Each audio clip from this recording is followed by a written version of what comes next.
आज आपण या व्हिडिओमध्ये चेक बाउन्स म्हणजे सेक्शन 138 निगोशिएबल इन्स्ट्रुमेंट ऍक्टच्या संदर्भात दाखल करण्यात आलेल्या कायदेशीर प्रक्रिया समजून घेऊ. सर्वप्रथम कोणत्याही व्यवहारामध्ये अनेकदा चेकची देवाणघेवाण केली जाते.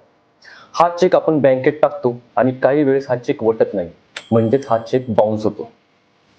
मग यामध्येच अशा वेळेस काय करायचं हा प्रश्न तुम्हाला पडतो. चेक बाउन्स झाल्यावरती आपले पैसे बुडाले या विचाराने अनेक जण घाबरून जातात. योग्य ती न्यायालयीन प्रक्रिया फॉलो केल्यास व चेक बाउन्स केसमध्ये टाइम लिमिटकडे लक्ष दिल्यास तुम्हाला तुमचे पैसे परत मिळू शकतात व ते पैसे तुम्हाला परत मिळवण्याचा पूर्णपणे अधिकार आहे. तर आज या व्हिडिओमधून आपण चेक बाउन्सची केस कशी चालते व त्याचे टाइम लिमिट किती महत्त्वाचे आहे हे समजावून घेऊ, जेणेकरून तुम्हाला तुम्ही दिलेले पैसे बुडणार नाही. या गोष्टी टाळण्यासाठी आजचा व्हिडिओ संपूर्ण पहा आणि जर आमच्या चॅनलला सबस्क्राईब केले नसेल तर आमच्या चॅनलला सबस्क्राईब करा आणि बेल आयकॉन क्लिक करा, म्हणजे आम्ही टाकलेला व्हिडिओ तुम्हाला त्वरित मिळेल. तुमचे मत आम्हाला कमेंट बॉक्समध्ये नक्की कळवा. तुमचे जर काही कायदेशीर प्रश्न असतील आणि तुम्हाला आमच्याशी थेट संपर्क साधायचा असेल तर तुम्ही खाली दिलेल्या व्हॉट्सअपवरती आम्हाला मेसेज करू शकता. तेथून आमची अपॉइंटमेंट घेऊ शकता. त्यानंतर तुमचा व्हिडिओ कॉल अरेंज केला जाईल. चला तर मग सेक्शन 138 ची न्यायालयीन प्रक्रिया बघूया.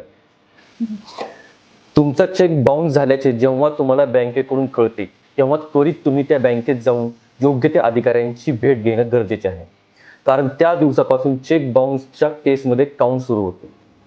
तुमचा चेक बाउन्स झाल्याचे जेव्हा तुम्हाला बँकेकडून कळते तेव्हा त्वरित तुम्ही बँकेत जाऊन योग्य त्या अधिकाऱ्यांना भेट घेणे गरजेचे आहे, कारण त्या दिवसापासून चेक बाउन्सच्या केसमध्ये काउंट होणारा म्हणजे महत्त्वाचा कालावधी सुरू होतो.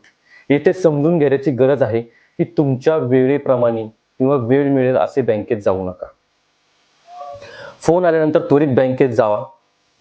तो न वटलेला चेक व त्याप्रमाणे चेक डिसऑनर का झाला आहे याचे कारण दिलेला कागद म्हणजेच सरळ भाषेमध्ये चेक बाउन्सचा मेमो असे म्हटले जाते, ते घेणे गरजेचे आहे. लक्षात घ्या, चेक बाउन्स होण्यासाठी कायद्यामध्ये अनेक कारणे दिलेली आहेत, परंतु व्यवहारामध्ये रेग्युलर कारण जर आपण बघायला गेलो तर बऱ्याचदा ते इनसफिशियंट फंड म्हणजेच अकाउंटमध्ये पूरक रक्कम नाही असे असते. बाउन्स झालेला चेक व मेमो हातात मिळाल्यानंतर त्वरित तुम्ही वकिलांकडे जाणे गरजेचे आहे, कारण तेथे तुमचा अतिशय महत्त्वाचा म्हणजे 30 दिवसांचा कालावधी सुरू झालेला असतो. या 30 दिवसांमध्ये तुम्ही चेक देणाऱ्यांना कायदेशीर नोटीस पाठवणे बंधनकारक आहे. ही नोटीस पुढे कोर्टामध्ये केस दाखल करताना पुरावा म्हणून द्यावी लागते. या नोटीसमध्ये चेक बाउन्स झाल्याचे कारण लिहिलेले असते. तसेच हा चेक कोणत्या व्यवहारामध्ये दिला गेलेला आहे, तो व्यवहार कायदेशीर होता की नाही हे देखील या नोटीसमध्ये स्पष्ट लिहिलेले असणे गरजेचे आहे. तसेच चेक नंबर व मेमो या सर्व बाबी स्पष्टपणे नमूद असाव्यात व ही नोटीस विरोधी पक्षाला रजिस्टर पोस्टाने पाठवणे आवश्यक आहे, कारण पोस्टाने पाठवलेली नोटीसचा डिलिव्हरी रिपोर्ट हा पुराव्याकामी एक महत्त्वाचा भाग म्हणून वाचण्यात येतो.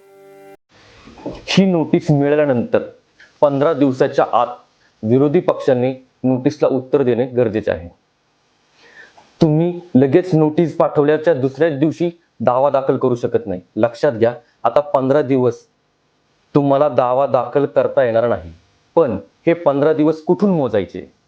नोटीस पाठवल्याच्या दिवसापासून की नोटीसच्या विरोधी पक्षाला मिळाल्याच्या दिवसापासून? येथे लक्षात घेण्याची महत्त्वाची बाब म्हणजे ज्या दिवशी पोस्टाची डिलिव्हरी दिलेली आहे, म्हणजेच पोस्टाकडून नोटीस डिलिव्हर झाल्याचा रिपोर्ट आहे, त्या दिवसापासून 15 दिवस तुम्ही कोर्टामध्ये दावा दाखल करू शकत नाही.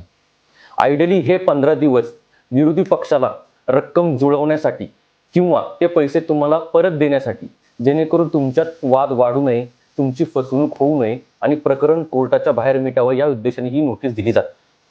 15 दिवसात काहीच रिप्लाय न आल्यास आता तुम्ही कोर्टामध्ये चेक बाउन्स संदर्भात केस करू शकता. आता अगदी 16व्या दिवशी केस करायची गरज नाही. पुढील एका महिन्यात म्हणजेच 30 दिवसाच्या आतमध्ये तुम्ही न्यायालयीन प्रक्रिया सुरू करू शकता. यामध्ये 3 महत्त्वाच्या गोष्टी म्हणजे सर्वात पहिली गोष्ट म्हणजे चेक जो बँकेमध्ये डिसऑनर झालेला आहे. दुसरी महत्त्वाची बाब म्हणजे बँकेने तुम्हाला दिलेला मेमो आणि तिसरी आणि महत्त्वाची बाब म्हणजे तुम्ही पाठवलेली कायदेशीर नोटीस व त्याचा डिलिव्हरी रिपोर्ट. इथे एक महत्त्वाची गोष्ट अधोरेखित करून सांगतो. जर 30 दिवसांचा कायदेशीर मुदत पूर्ण होण्याआधीच म्हणजे कारण उत्पन्न होण्याआधीच कलम 138 अंतर्गत तुम्ही जर कंप्लेंट दाखल केली असेल तर माननीय न्यायालय ही प्री मॅच्युअर्ड कंप्लेंट म्हणजे अकाल दाखल म्हणून ती फेटाळली देखील जाऊ शकते. हा निर्णय अंतिम समजला जात नाही. अशा परिस्थितीमध्ये कायद्याने तुम्हाला मुदत पूर्ण झाल्यानंतर नव्याने कंप्लेंट दाखल करण्याचा अधिकार आहे. ही दुसरी कंप्लेंट तुमची वैध मानली जाते, कारण पहिली कंप्लेंट तांत्रिक कारणामुळे फेटाळलेली असते, ती गुणदोषावरती झालेली नसते. सुप्रीम कोर्टाने असे स्पष्ट केले आहे की प्री मॅच्युअर कंप्लेंटमुळे फिर्यादीचा हक्क संपत नाही, त्यामुळे योग्य कालमर्यादा पाळणे अत्यंत आवश्यक आहे.